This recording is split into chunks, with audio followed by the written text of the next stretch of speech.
Selamat sore, Shalom, saudara-saudara yang dikasihi Tuhan Yesus. Hari ini saya ingin membahas dari Lukas pasal 5 ayat yang ke-2 sampai ayat yang ke-6. Begini saudara, pada waktu Tuhan Yesus ada di tepi danau Galilea, ada banyak orang yang berkumpul ingin mendengar dia menyampaikan firman Tuhan. Lalu di situ ada beberapa perahu nelayan dan Tuhan Yesus minta tolong kepada nelayan-nelayan itu untuk pinjam perahunya dan supaya didayung sedikit ke tengah. Nelayan-nelayan itu mau, saudara. Ya, nelayan-nelayan itu mau. Pada waktu Tuhan Yesus bicara kepada nelayan-nelayan itu, sebetulnya mereka itu baru gagal.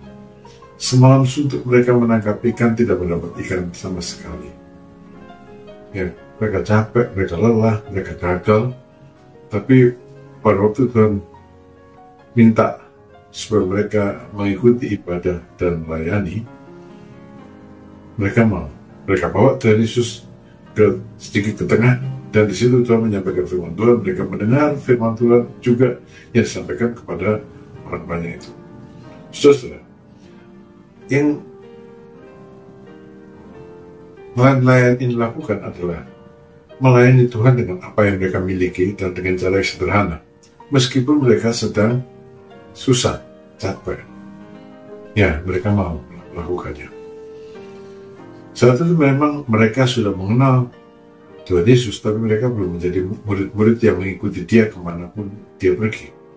Tapi mereka mau melayani. Saudara, ada satu prinsip di sini, yaitu kesusahan dan masalah bukan alasan yang tepat untuk berhenti beribadah dan tidak melayani Tuhan. Kita beribadah, kita melayani Tuhan kapanpun dan dimanapun, dengan cara apapun. Itulah yang mereka lakukan, nelayan-nelayan sederhana yang dilakukan pada waktu itu. Dan hal yang kedua adalah ketaatan. Setelah Tuhan Yesus selesai berbicara, ia berkata kepada Simon, "Bertolaklah ke tempat yang dalam dan tebarkanlah jalamu untuk menangkap ikan." Simon menjawab, "Guru, telah sepanjang malam kami bekerja keras dan kami tidak menangkap apa-apa. Tetapi karena Engkau menyuruhnya, aku akan menebarkan jala juga." Saudara, Tuhan Yesus memang tidak ngomong apa-apa, tapi Tuhan Yesus tahu kegagalan orang-orang ini. Mereka tidak punya sesuatu untuk hari itu, untuk memenuhi kebutuhan hidup mereka. Tapi Tuhan lihat mereka melayani, dan orang-orang ini, Simon dan teman-temannya, melayani tanpa harapan apa-apa. Pokoknya melayani gitu saja. Melayani dengan tulus. Dan selesai mengajar, Tuhan memberkati mereka dengan berlimpah-limpah. Bahkan sebelum mereka memintanya. Ya, Tuhan tahu keadaan mereka dan Tuhan tahu apa yang mereka perlukan. Tuhan juga tahu apa yang kita perlukan.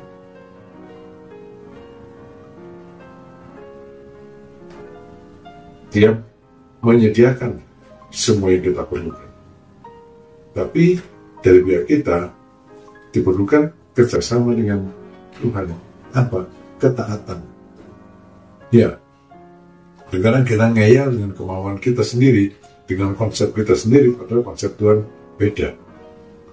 Untuk menolong kita, Tuhan punya konsep, ikuti saja pimpinan Tuhan, prinsip ketaatan.